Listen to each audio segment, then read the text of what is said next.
The sock was pale yellow with a small sun stitched on the ankle. Dale Rivers found it behind the dryer on a Sunday afternoon. He had been doing laundry the same way he had done it for 3 years. One load, one basket, one person's worth of clothes. But there it was, Nora's sock, somehow surviving all this time in the dark behind a machine that hummed and shook every weekend without her. He held it for a moment. Then he set it on the folding table and finished the laundry. That was how Dale handled most things now. He noticed them. He felt them. He kept moving that he was 49 years old. He had a steady job at the Callaway spaceport, handling cargo logistics for incoming and outgoing freight vessels. He had a small house on Ridgeway Lane with a garden he watered but never really tended. He had a neighbor named Gus Holt who sometimes brought over food and talked too loudly about nothing in particular, which Dale found more comforting than he ever admitted out loud, that he did not have children. He and Nora had tried, quietly and privately, for years. It had not happened. And then Nora had gotten sick very fast. And then she was gone, and the trying had simply stopped being something that mattered anymore. The colony of Harrow's Reach was a mid-sized settlement, 40 years out from first contact with a wider galactic community. Most people here had grown up around alien neighbors. Dale worked alongside 3 Drevithi dock workers and a Solin freight inspector named Wiss who communicated mostly through hand signals and the occasional high-pitched hum. Dale got along with all of them fine. He was not the kind of man who got excited about aliens or afraid of them. They were just people, some of them strange, some of them easier to talk to than humans. Honestly, that he took his usual route home from the spaceport on foot. It was a 20-minute walk through the lower district, past the food stalls and the transit hub and the low gray building that sat on the corner of Marsh Street and Orbital Way. The Interspecies Welfare Office. He passed it every day. He almost passed it today. There was a notice board outside, the kind with printed sheets behind a clear panel. Most of the notices were old, language classes, cultural exchange programs, a lost pad alert for something called a Philec that Dale did not want to picture. But one sheet looked new.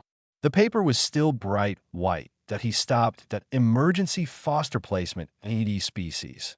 Orathi, juvenile twins, approximate age 6, human developmental equivalent. Family unit. Unlocated following colony vessel incident placement required immediately. Temporary basis. IWO registered households and individuals eligible to apply. Dale read it twice. He looked up at the building. He looked back at the notice. He thought about Nora's socks sitting on the folding table at home. He walked away. He made it to the end of the block. He stood at the corner for about 30 seconds, looking at nothing. Then he turned around and walked back. He stood in front of the notice again. He was not sure what he was thinking. He was not sure he was thinking at all. He was a middle-aged man who lived alone and worked cargo shifts and had a garden that was mostly weeds. He did not know anything about Orathi children. He barely knew anything about Orathi adults. He knew they were small, that they came from a dim-light planet, and that they had bioluminescent skin markings that pulsed when they felt things strongly. That was the extent of it. He pushed open the door of the IWO. Inside, the waiting area smelled like recycled air and burnt coffee. A few people sat in plastic chairs. A large information screen cycled through species-specific resource guides. Behind the front desk sat a woman in her mid-50s with reading glasses pushed up on her head and a stack of folders that looked like it was one wrong move from collapsing entirely. Her name tag said Brenda Cole, case coordinator. She looked up at Dale the way a person looks at someone who has just walked into a situation they do not fully understand yet. "Help you," she said. "The notice outside," Dale said. "The Orathi twins." Brenda's expression shifted. Not unkind. Just careful. "You're here about the placement." "I just wanted to ask some questions," Dale said. "About what it involves." Brenda pulled one of the folders from the middle of the stack with the practiced confidence of someone who had done this 10,000 times without the whole pile falling. She opened it on the desk in front of her and looked at him over her reading glasses. "It involves 2 6-year-olds," she said, "who have not spoken to any adult since they arrived 4 days ago, who need a safe, stable, calm environment, and who, as of this morning, are still sleeping on cots in our back holding room because we have not been able to place them." Dale looked at the folder. He could see a photograph clipped to the inside cover. 2 small figures. silver gray skin, amber eyes that caught the light in a way that did not look like any eyes Dale had seen before. One of them, he could not tell which, was looking directly at the camera with an expression that was very still and very watchful. The other one was not looking at the camera at all. That one was looking at the first one. Dale exhaled slowly through his nose. "What are their names?" he asked. "Sovie and Rail," Brenda said. She was watching him closely now, still interested in just asking questions. Dale looked at the photograph a moment longer. "I think," he said, "I might need a longer form. There was a rule at the IWO about not bringing foster placements home on the same day as the first meeting. Brenda Cole bent that rule on a Tuesday afternoon because the twins had not eaten in 36 hours, and Rail had started pulling at the collar of his shirt in a way that the Orathi behavioral notes described as a stress response. And because she had looked at Dale Rivers sitting across from those two small children for 40 minutes, and she had made a judgment call. She had been doing this job for 19 years. Her judgment calls were usually right. The intake vehicle pulled up to Ridgeway Lane just before 4 in the afternoon. Dale got out first and opened the side door. Sovie stepped out onto the pavement and looked up at the house with her amber eyes, moving slowly from the roof to the garden to the front step, cataloging everything. Rail came out behind her and immediately moved so that Sovie was between him and Dale. Dale noticed. He did not make anything of it. "It's small," he said, mostly to himself, "but it's warm." Sovie looked at him. Her skin markings, faint lines that ran from her collarbones up along her jaw, flickered once. Pale silver, unreadable, that he showed them the house room by room. He kept it brief. Kitchen, bathroom, the small bedroom he had cleared out and furnished with 2 low cots and a lamp on each side, because the IWO intake sheet had mentioned Orathi children were uncomfortable in full darkness. He had gone out that morning and bought 2 extra lamps. He had also bought a soft floor rug in dark green because he had no idea if that mattered, but it felt like it might. The twins stood in the doorway of the bedroom and looked at it. Sovie stepped inside first. She pressed her hand flat against the wall and then looked at the ceiling and then at the lamps. Then she sat down on the cot closest to the window. Rail came in after her and sat on the other cot, but he immediately shifted it 4 inches closer to Sovie's. Dale watched this from the doorway and did not say anything. Dinner was a disaster in a quiet way. Dale had made rice and a simple vegetable soup. Brenda had given him a 1-page sheet on Orathi dietary basics before they left, and he had read it 3 times in the car. He set the bowls on the kitchen table. Sovie looked at the soup. She picked up the spoon and held it, then put it down. Rail looked at the bowl and then looked at the floor and then very slowly climbed down from the chair and sat on the kitchen floor with his back against the cabinet. Dale stood at the counter. He thought about calling Brenda. He thought about a lot of things. Then he picked up his own bowl, walked over, and sat down on the kitchen floor next to Rail that he ate his soup. He did not say anything. He did not look at Rail directly. After about 3 minutes, Rail reached up to the table, took his bowl, and brought it down to the floor. He ate 4 spoonfuls. That was all. But Dale counted them privately and said nothing out loud. Sovie ate at the table alone, which appeared to be exactly what she preferred. That night, Dale left all the lights on as instructed. He lay in his own bed down the hall and listened to the house.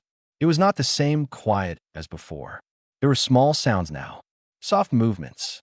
Once the sound of Sovie's voice, very low, very fast, speaking in her own language to Rail. Then quiet again. Dale slept about 4 hours. In the morning he made 3 plates of eggs and set them on the table before he went to wake them. Sovie appeared in the kitchen doorway on her own, already awake, and looked at the 3 plates with an expression he still could not fully read. She sat down. She ate most of hers. Rail came in slower. He stood at the edge of the kitchen and looked at Dale standing at the counter with his own plate, and then looked at the table. His markings shifted, barely visible, a faint movement of color. He sat down. He ate. Dale's co-worker Gus called that afternoon and asked how the first night had gone. "Fine," Dale said. "You sound terrible," Gus said. "I said it was fine. Did they eat?" Dale looked over at the living room where Sovie had, at some point in the last hour, moved from the couch to the floor, and was now sitting cross-legged examining the grain of the wooden floorboards with focused attention. Most of it, he said. Gus made a satisfied sound. That's something. It was something. Dale was learning to count the somethings. That evening, Brenda called to check in. She asked if he needed anything.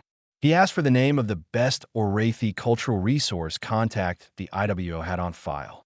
She gave him a name, Senna, a liaison who worked remotely from the Orathe settlement on the neighboring moon. He sent a message that night. He kept it short. He said he had 2 Orathe children in his house, and he did not know enough, and he wanted to learn. Senna replied within the hour. She said that was already a better start than most. Senna's first message had been brief. Her second one was not that IT arrived as a document. 12 pages, broken into sections on Orathe diet, sleep cycles, sensory sensitivities, emotional communication, and developmental stages. Dale read all of it on his lunch break at the spaceport, eating a sandwich without tasting it, taking notes on a small paper pad the way he took notes on cargo manifests. The section on emotional communication was the one that stopped him. Orathe spoken language, Senna wrote, is secondary to bioluminescent pulse patterns. For children especially, the light is the first language. Spoken words come later and carry less weight. When Orathe children go silent in speech, they're not withdrawing. They're speaking. You simply cannot see it yet. Dale looked up from his phone. He stared at the spaceport wall for a moment. Then he thought about every quiet evening in that house for the past 2 weeks. The way Sovi's markings flickered when she watched him cook. The way Rail's faint glow went almost invisible when he was scared and brightened, just slightly, just a pulse, when Dale sat next to him on the floor. They'd been talking the whole time. He looked up Orathe-compatible sensor bands that evening. Most of them were expensive or designed for medical research use. He found one second-hand model on a parts resale board, a basic translator band designed for caregivers, worn on the wrist, that picked up nearby bioluminescent pulse frequencies and converted them to simple emotional tone signals. Words like calm, or anxious, or curious, in small text on a screen the size of a thumbnail. That IT cost him 40 credits. It looked like something a child had built from spare parts. He charged it overnight and put on his wrist in the morning. Sovi noticed it at breakfast. Her markings did a thing he hadn't seen before. A quick ripple outward from her collarbone, then still. The band read, curious. He showed her the screen. She looked at it. Then she looked at him. Then she leaned closer and very deliberately made her forearm markings flash twice. The band read, uncertain. Then she did it again, slower this time, and looked at the screen herself. She read the word. Her eyes moved up to Dale's face. He nodded. She ate breakfast with her arm near the sensor band for the rest of the meal, watching the screen whenever her markings shifted. By the end of the morning, she had figured out how to make it read 4 different words on purpose. Rail watched all of this from a distance for 2 days. On the 3rd day, he sat next to the band during dinner and made it read, small. Then he looked up at Dale as if checking whether that was allowed. Dale said, yeah, that's right. You're small. So am I, compared to half the guys I work with. He tapped his own chest. Doesn't mean much. Rail's markings pulsed once, slow and amber. The band read, warm. That same week, Sovi started following Dale around while he did chores.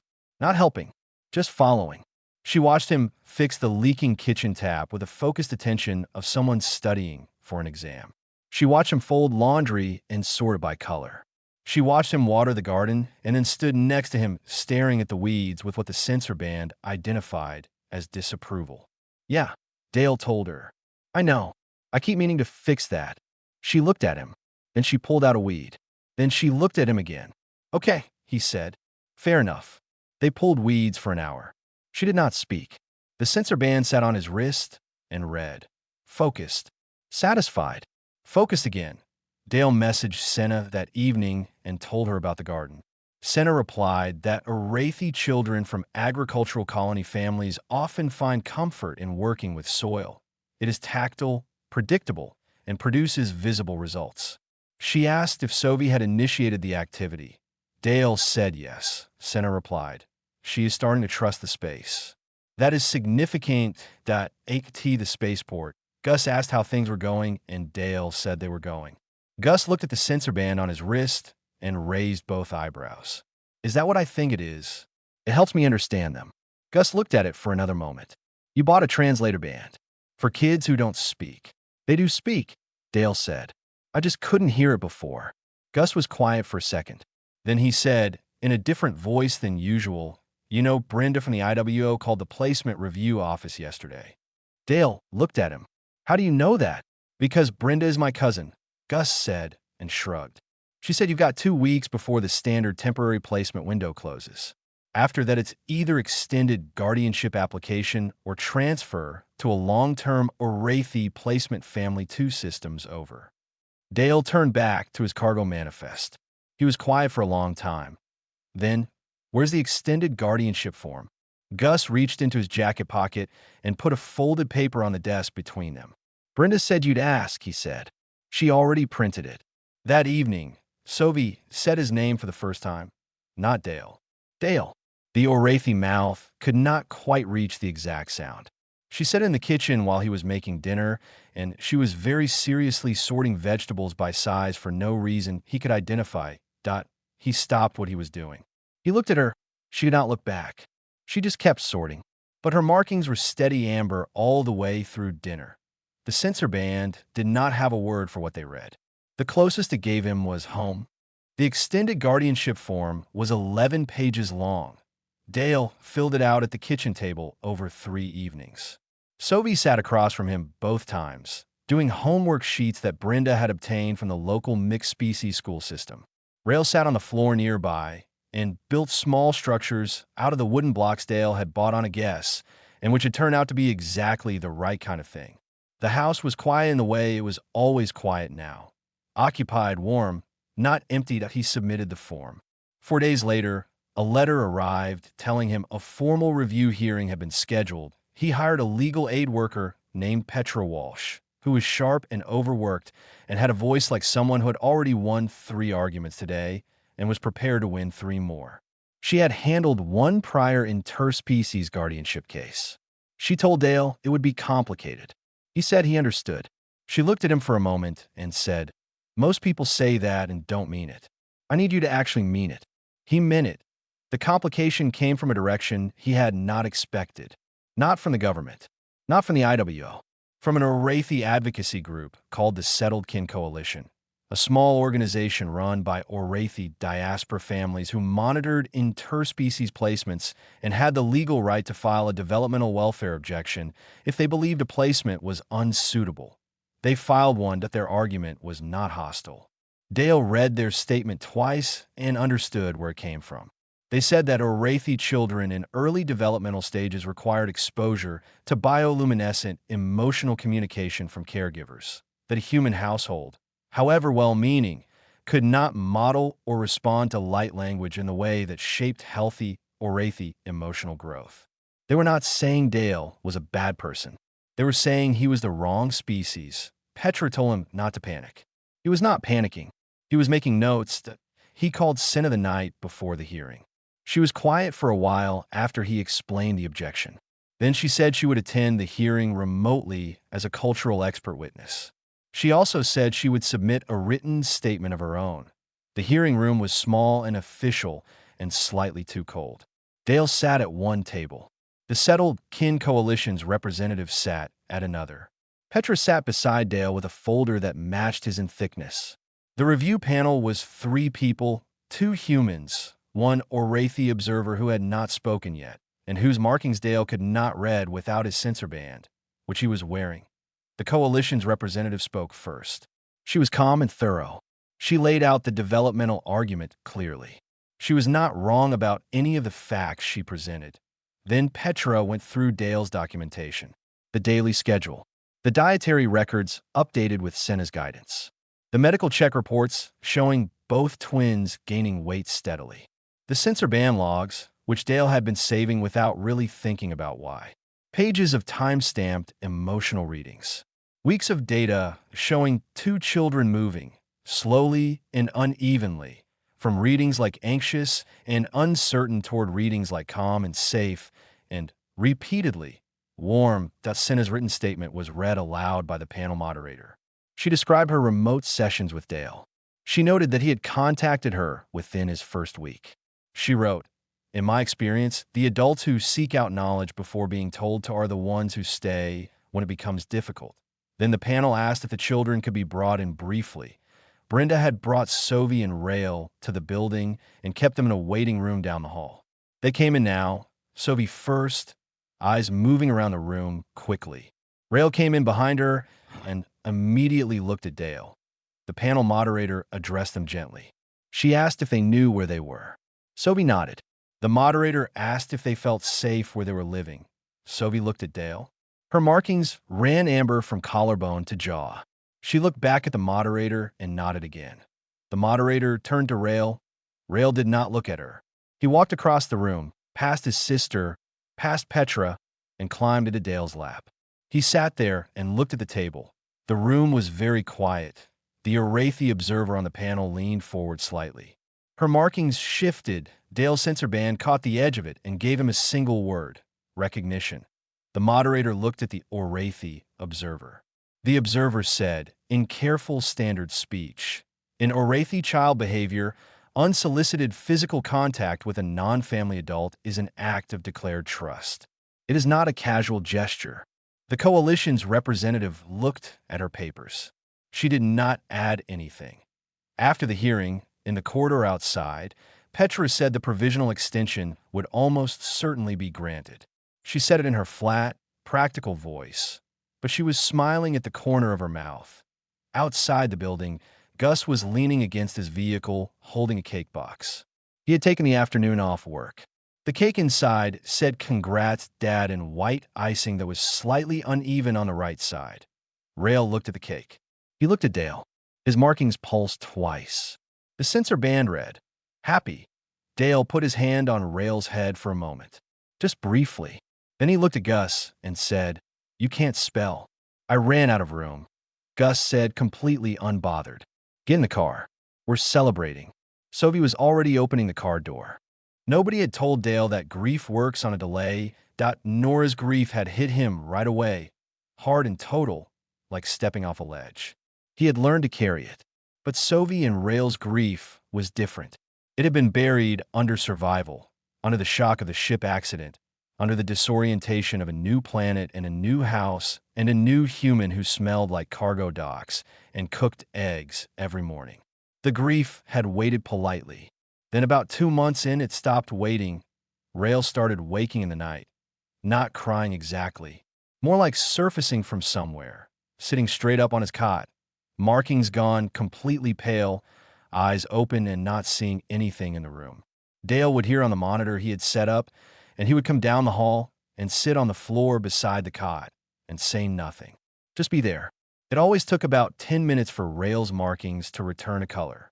When they did, he would lie back down without speaking. Sometimes he would put one hand over the edge of the cot.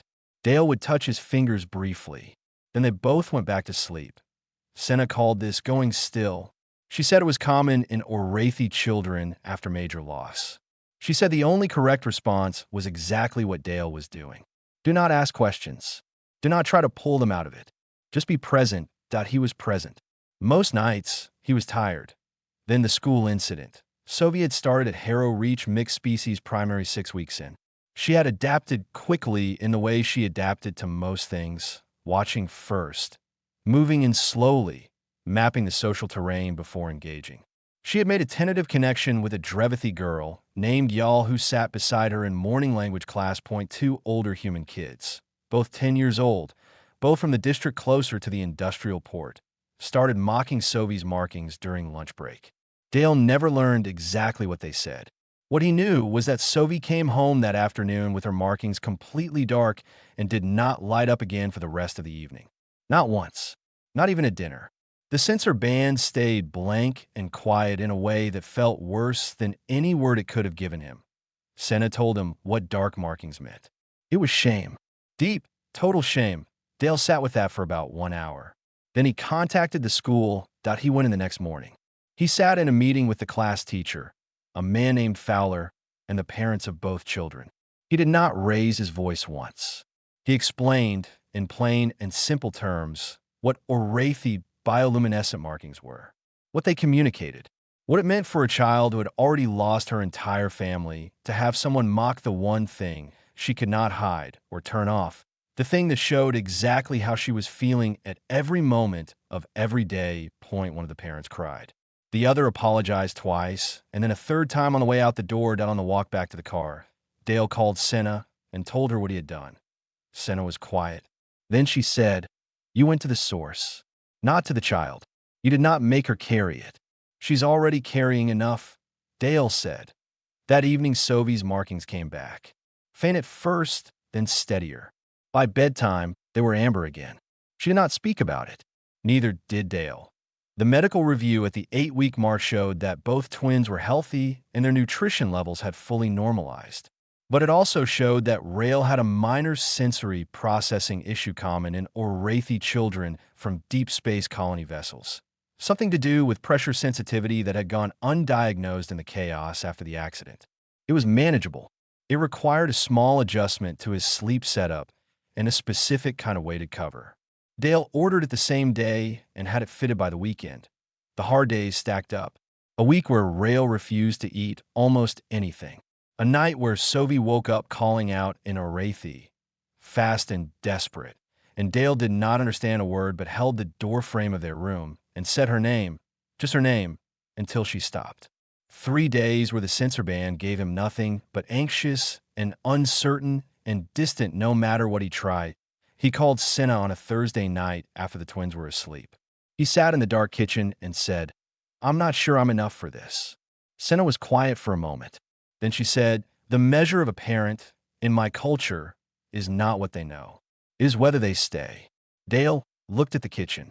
At the blue plate on the drying rack, Sophie's plate. At the green one beside it, Rael's, because Rael had decided 3 weeks ago that green was his color, and Dale had not questioned it. "I'm not going anywhere," he said. "I know," Senna said. "They know too. That is why they are still here." The 90-day final review was 2 weeks away. Dale looked at the plates on the drying rack for another moment. Then he washed out his mug and went to check on the kids. Rael was asleep, markings a soft, low amber. Sophie was on her side, facing the window, one hand flat against the wall the way she had pressed it on her very first night. He stood in the doorway until he was sure they were both steady. Then he went to bed. The blue plate, the green plate, then his. Dale set breakfast on the table at 7 in the morning the way he had set it every morning for the past 3 months. He did it in that order now, without thinking. Sophie's first, Rael's second, his own last. It had become the order of things, the way the house worked. Sophie came downstairs in the dark green cardigan she had picked out herself at the secondhand market 2 weeks ago. She had examined every item on the rack, held each one up against the light, and selected this one with the calm certainty of someone who knew exactly what they were looking for. She sat at the table and ate. She had started eating whole meals now, the kind that left a clean plate. Rael came down slower, as he always did. He was wearing his weighted vest. He wore it in the mornings when he was uncertain, and today was a final review day, so he had put it on without being asked. He sat at the table and looked at his food. Then he looked at Dale. Dale said, "We just go and answer questions. Then we come home." Rael's markings ran a slow, steady amber. He ate his breakfast. The review panel was different this time. 3 people again, but one of them was an Orathi observer Dale had not seen before. An older woman named Sophie had called her formal face under her breath in the waiting room, which made Rael cover his mouth to hide a sound that might have been a laugh. It was the first time Dale had seen Rael almost laugh. He filed it away carefully. They waited for 40 minutes in the hall. Rael sat on the bench beside Dale and at some point, without any announcement, fell asleep against Dale's arm. Dale did not move. He sat straight and read the case notes Petra had sent him on his phone and let the child sleep. The Orathi observer walked past the waiting area once and paused at the doorway. She looked at Rael sleeping and at Dale sitting perfectly still so as not to wake him. Her markings shifted once. Dale's sensor band gave him a word, recognition that he had seen that word from an Orathi observer before. The hearing was shorter than any of the previous ones. Petra presented the final documentation. 3 months of records, medicals, school reports, Senna's continued written assessments. The Settled Kin Coalition had filed a letter this time instead of appearing in person. Their letter noted that their initial developmental concerns had been substantially addressed, and they were withdrawing their welfare objection. The panel asked the twins 2 questions each. Sophie answered in full sentences, direct and composed. When the panel moderator asked if she was happy where she was living, she said yes in the even tone of someone stating a fact. That Rael's answer was not a sentence. When a moderator asked if he wished to continue living with Dale, Rael looked at the panel, then at Dale, and held up both hands. He made 2 signs in Orathi hand speech that Senna had taught Dale weeks ago that he stays. I stay. Petra did not change her expression, but she made a small mark in her folder. The panel stepped out. They came back in 11 minutes. Permanent guardianship approved. The paperwork took another 30 minutes. Dale signed his name in 4 places. Petra shook his hand. Brenda, who had come for the occasion, hugged him once in a way that suggested she had been saving it for some time. Outside, Gus was waiting again. This time there was no cake. Instead, he had brought Senna on a video call on his handheld screen, which he held up at arm's length with the expression of a man who was very proud of himself for figuring out how to do that. Senna looked at the twins and said something in Orathi that made Sophie's markings run gold from her collarbone to her cheeks. Rails did the same. It was the brightest Dale had ever seen them. He asked Senna later what she had said. She told him. Their parents found good ground to grow in. They had a small celebration at the house that evening. Gus and Brenda and Petra, plates of food covering the kitchen table, the twins moving between the adults with a comfort they had not had 3 months ago. Sophie showed Brenda the garden, which now had actual plants in it, because Sophie had decided in her calm and absolute way that this would be so. Rael sat beside Gus on the porch and tolerated Gus talking too loudly about nothing, which Rael appeared to have decided was simply a feature of Gus rather than a problem. Later, after everyone had gone and the house was quiet again, Dale sat on the front steps and looked at the sky. The stars over Harrow's Reach were clear. Somewhere past them, very far away, was a dim-lit planet where 2 small children had been born to a family that no longer existed. Rael came out and sat beside him. He looked up at the same sky. After a moment, he asked, in his small and careful voice, if the family they came from could see them from up there. Dale thought about it honestly. Then he said he believed they could, and he believed they were glad. Rael leaned against Dale's arm. His markings pulsed once, slow and full, the deepest amber Dale had ever seen from him. The sensor band gave him one word: home. Dale Rivers had spent 3 years in a house that was too quiet. He had not gone looking for a miracle. He had only pushed open a door to ask one question. But somehow, 2 small ones had found him anyway.